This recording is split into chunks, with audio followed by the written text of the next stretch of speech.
Gurugram degree college की इस online classes में आप सभी विद्यार्थियों का हार्दिक स्वागत है। मैं ओम प्रकाश मेहता, राजनीति विज्ञान बीए पार्ट थर्ड के का अध्ययन करेंगे। आज बीए पार्ट थर्ड में राजनीति विज्ञान के दो पेपर होते हैं। एक पाश्चात्य राजनीति विचारक, जिसमें हम विश्व के महान विचारकों का अध्ययन करेंगे। दूसरा आता है हमारा अंतर्राष्ट्रीय संबंध, यानी हमारे एक दूसरे देशों से संबंध क्या है, उनकी नीतियाँ क्या है। आज हम जो टॉपिक का अध्ययन करेंगे वो अंतर्राष्ट्रीय संबंध का अध्ययन करेंगे। अंतर्राष्ट्रीय संबंध में जो हमारा टॉपिक है वो है कूटनीतिकता, यानी बीए पार्ट थर्ड राजनीति विज्ञान टॉपिक हमारा कूटनीतिकता। अब राजनीति विज्ञान के जो अंतर्राष्ट्रीय संबंध है उसमें हमें बहुत सारे टॉपिकों का अध्ययन करना है, किंतु आज के परिप्रेक्ष्य को देखते हुए, आज की स्थिति को देखते हुए मुझे गुटनिरपेक्ष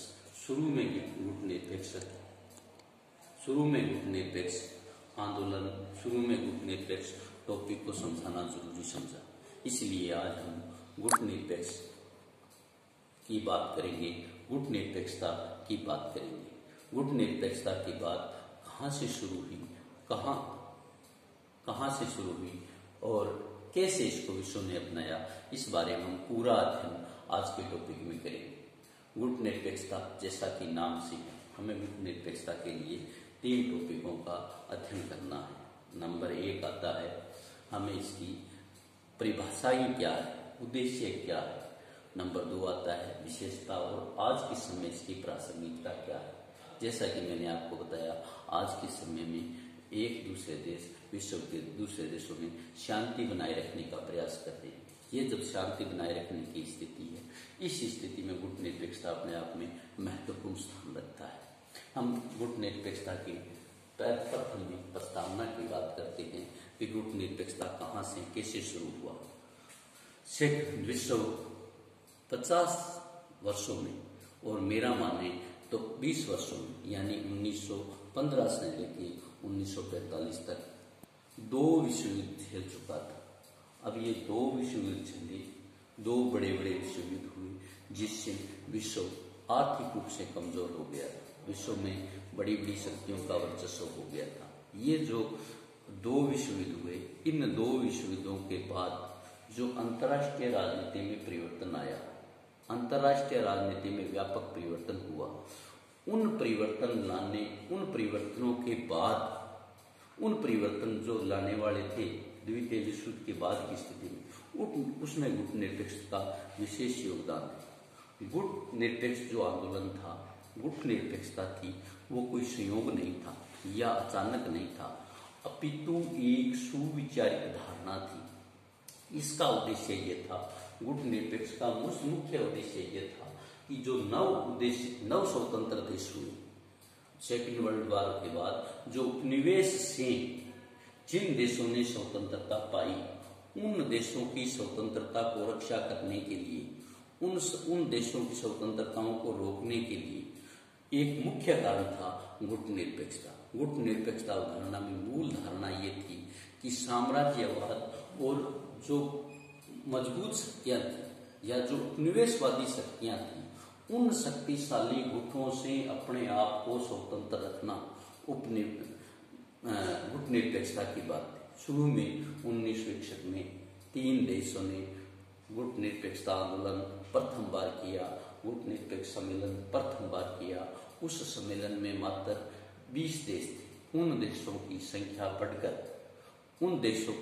बढ़कर 1900 या आज के समय 120 हो गई है।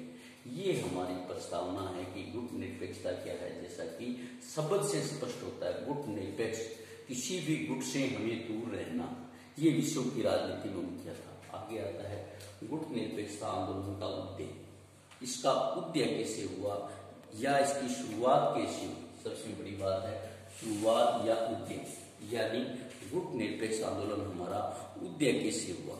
सेकेंड वर्ल्ड वॉर, द्वितीय विश्व युद्ध के बाद विश्व 2 शक्तियों में बंट गया था। एक तो पूंजीवादी शक्ति थी जो अमेरिका के नेतृत्व में थी, दूसरी साम्यवादी शक्ति थी वो रूस के नेतृत्व में थे।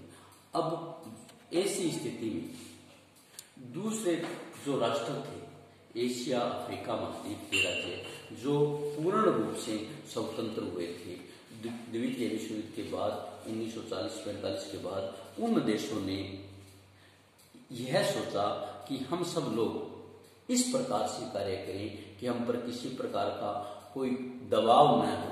इसलिए उन्होंने बिना दबाव को मानते हुए बिना दबाव में कार्य करने के लिए गुट निरपेक्षता आंदोलन की शुरुआत की। यानी ये देश किसी भी गुट में शामिल नहीं होंगे। यानी विश्व का जो साम्राज्यवादी देश है वो अमेरिका है, सोवियत रूस है।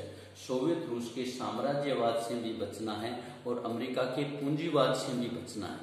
इसलिए इन जो देश थे गुट निरपेक्ष देश थे, उन्होंने कहा हम दोनों शक्तियों से बच जाए तो विश्व में तीसरी शक्ति का उदय हो सकता है, विश्व में तीसरी शक्ति बनाई जा सकती है। इस गुट निरपेक्षता की प्रमुख विशेषता ये थी कि 1947 का भारत ने स्वतंत्र होने के बाद इस गुट निरपेक्ष के अहम भूमिका निभाई। भारत के प्रधानमंत्री जवाहरलाल नेहरू ने गुट निरपेक्षता की पहल की।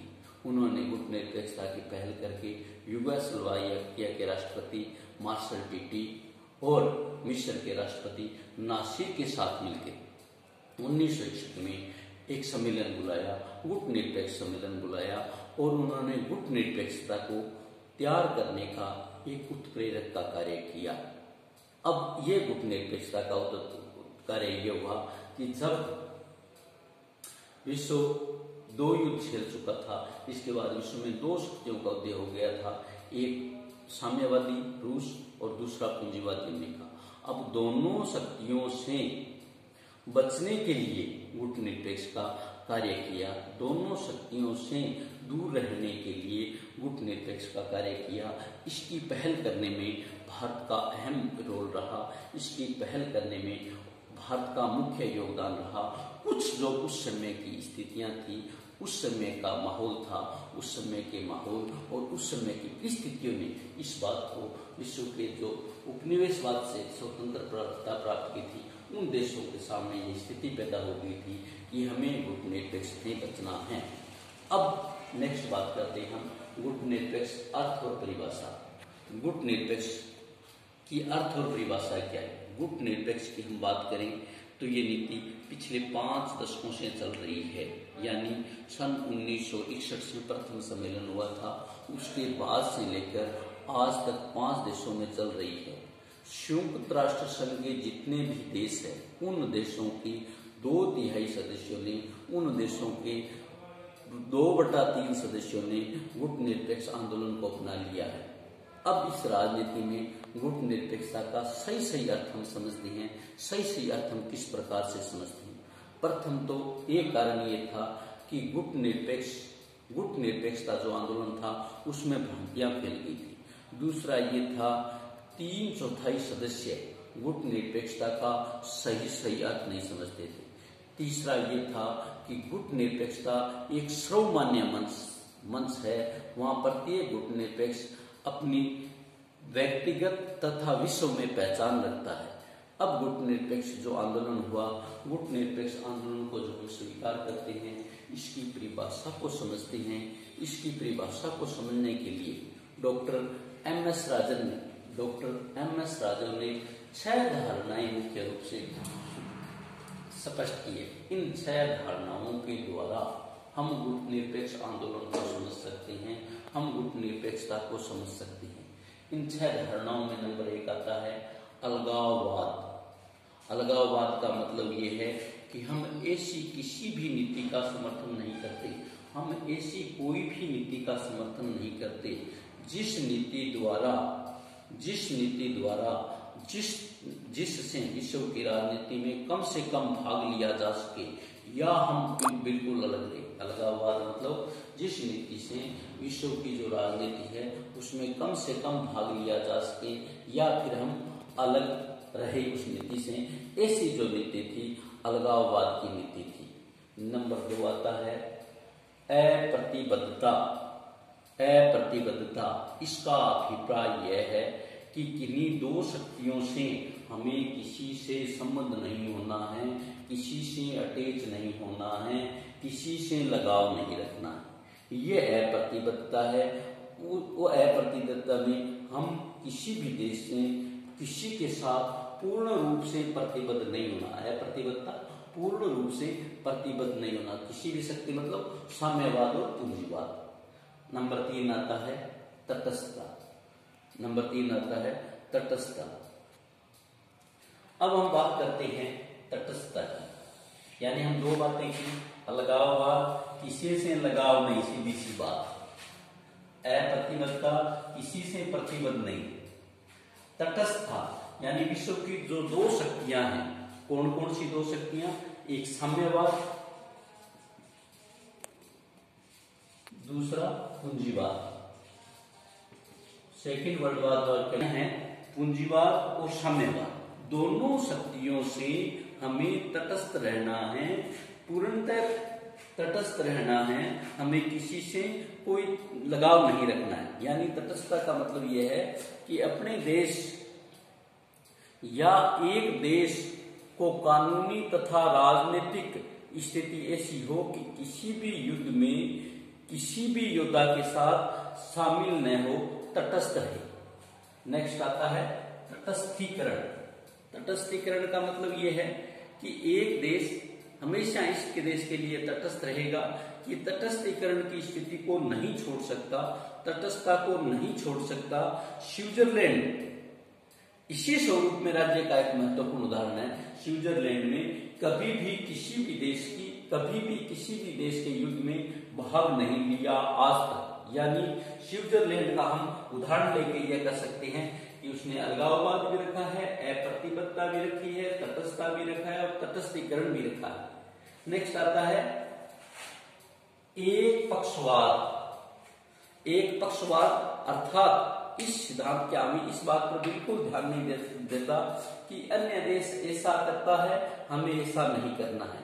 ऐसा करने से इस बात का बिल्कुल भी ध्यान नहीं देना है कि ऐसा करना है या नहीं करना। हमें किसी भी एक पक्ष का साथ नहीं देना है। एक पक्षवाद मतलब किसी भी एक पक्ष का साथ नहीं देना। नेक्स्ट आता है असंलग्नता। असंलग्नता मतलब किसी से संलग्न नहीं होना है, अर्थात विभिन्न परस्पर जो विरोधी विचारधाराएं हैं, हमें उन विरोधी विचारधाराओं के संघर्षों में हम इस संघर्ष को अलग रहना है। असंलग्न तो अलग रहना है, यानी हमें गुट निरपेक्ष मतलब किसी भी गुट में शामिल न होना। गुट की जो धारणाएं दी थी उन धारणाओं को हम 6 रूप से समझ सकते हैं। नंबर 1 अलगाववाद, यानी हमें बिल्कुल अलग रहना है। नंबर 2 अप्रतिबद्धता, यानी हमें किसी से प्रतिबद्ध नहीं रहना। नंबर 3 तटस्थता, यानी हमें न्यूट्रल रहना है, तटस्थ रहना है। नंबर 5 तटस्थीकरण, हमें पूर्णतः तटस्थीकरण का भाव रखना है। नंबर 5 एक पक्षवाद, यानी हमें किसी एक पक्ष से लगाव नहीं रखना है। नंबर 6 असंलग्नता, यानी हम असंलग्नता रखेंगे, हम किसी से संलग्न नहीं रहेंगे। नेक्स्ट आता है गुट निरपेक्ष आंदोलन सदस्यता की शर्तें। जैसा कि मैंने शुरू में बताया, गुट निरपेक्ष के रोल में सबसे मुख्य जो योगदान है भारत के प्रथम प्रधानमंत्री पंडित जवाहरलाल नेहरू का है। भारत के प्रथम प्रधानमंत्री जवाहरलाल नेहरू, यूगोस्लोवाकिया के मार्शल टिटो और नासिर, 3 देशों के राष्ट्राध्यक्षों ने मिलकर गुट निरपेक्षता की जो 1961 में शुरुआत की थी, उस 1961 के प्रथम सम्मेलन में जो संख्या 25 देशों की थी वो वर्तमान में 120 हो गई है। यानी संयुक्त राष्ट्र संघ की संख्या का 2/3 सदस्य जो है गुट निरपेक्ष देश होंगे। ठीक है, गुट निरपेक्ष आंदोलन की सदस्यता की शर्तें। कोई भी गुट निरपेक्ष आंदोलन शुरू किया जाए उसके लिए शर्तें क्या? सबसे मुख्य बात यह थी कि विश्व द्वितीय विश्व युद्ध के बाद साम्यवाद और पूंजीवाद से परेशान था। इसलिए विश्व के जो नवोदित देश थे, नए जो देश आजाद हुए थे, उन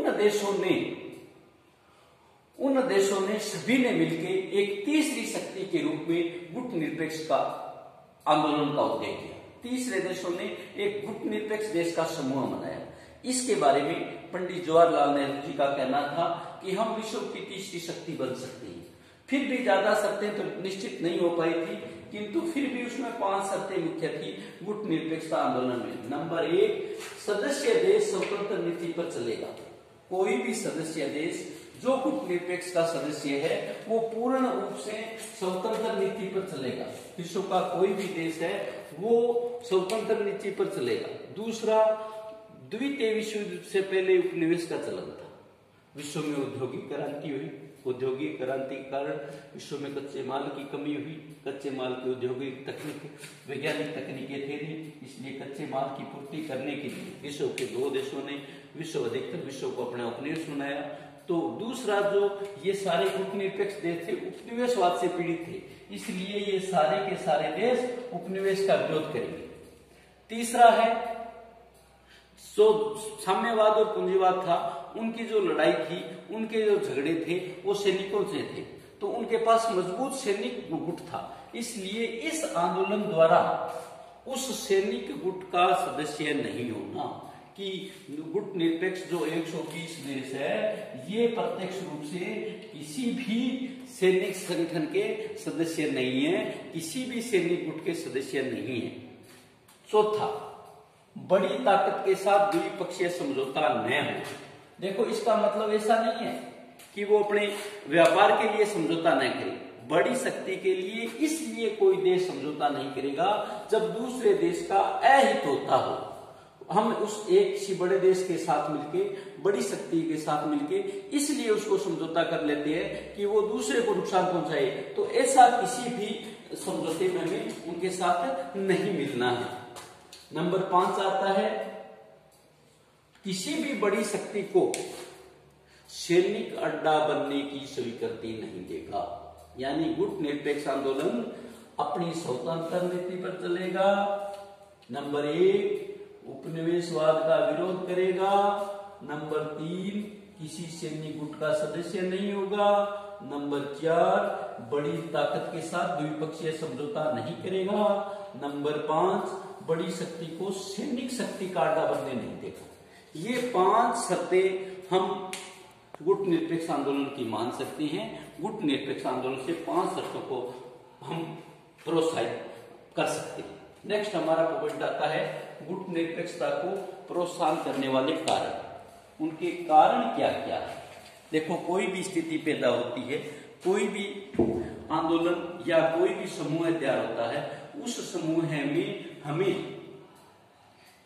कुछ कारण होते हैं, उन कारणों से हमें उस संगठन का निर्माण करना पड़ता है। गुट निरपेक्ष को प्रोत्साहन देने वाले क्या कारण थे? गुट निरपेक्षतावाद को बढ़ावा देने वाले कौन से कारण थे? नंबर 1 आता है शीत युद्ध। जैसा कि नाम से समझते कि द्वितीय विश्व युद्ध के बाद अमेरिका और रूस ने किसी प्रकार का परमाणु या सैनिक युद्ध न करके एक दूसरे के खिलाफ वाक युद्ध, समाचार पत्रों में युद्ध, एक दूसरे के खिलाफ जो टिप्पणी चल रही थी, जिससे विश्व का माहौल गर्म हो रहा था, जिससे विश्व में एक लड़ाई की आशंका थी, एक युद्ध की आशंका थी, उस स्थिति को भांपते हुए जो नव स्वतंत्र देश थे या नव निवेशवाद के देश थे, उन देशों ने यह निश्चित किए, उन देशों ने यह महसूस किया कि हमें गुट निरपेक्ष अपनाना है। हमें किसी इस शीत युद्ध को देखते हुए हमें किसी के खिलाफ कोई प्रतिक्रिया नहीं करनी है, हमें किसी के खिलाफ कुछ नहीं बोलना। नेक्स्ट आता है मनोवैज्ञानिक व्यवस्था। अब विश्व के 2 देश ऐसे देश हो गए, साम्यवाद और पूंजीवाद, कि उन दोनों देशों से विश्व के अधिकांश देशों को भय व्याप्त हो गया कि ये देश हमें नुकसान न करे। अब जो ऐसी स्थिति थी, ऐसी जो भावनाएं थी, ऐसे जो कारण थे, वो मनोवैज्ञानिक कारण ही उनको गुट निरपेक्षता के लिए प्रोत्साहित करने लगे। नंबर 3 है सैनिक गुटों से पृथक रहना। सैनिक गुटों से, यानी विश्व के जो 2 देश है उन्होंने अपने सैनिक गुट बना रखे हैं, उन सैनिक गुटों से पृथक रहना, उन सैनिक गुटों से पृथक कैसे रहा जाए, इसलिए इन देशों ने सामूहिक मिलकर गुट निरपेक्ष आंदोलन को प्रोत्साहन दिया। गुट निरपेक्ष आंदोलन की बात की, क्योंकि 1945 में विश्व के 2 गुटों का उदय हो गया था। एक गुट था साम्यवाद, दूसरा गुट था पूंजीवाद। अब इस अवधि में जब 2 गुट तैयार हुए 1945 में, उस अवधि में 1945 से 1950 के बीच विश्व के अधिकांश देश स्वतंत्र हो गए। अब ये जो शोषित और गरीब देश थे, वो शोषित और गरीब देश अपने आप को संभालने के लिए, अपने आप को मजबूत होने के लिए उनको समय चाहिए था।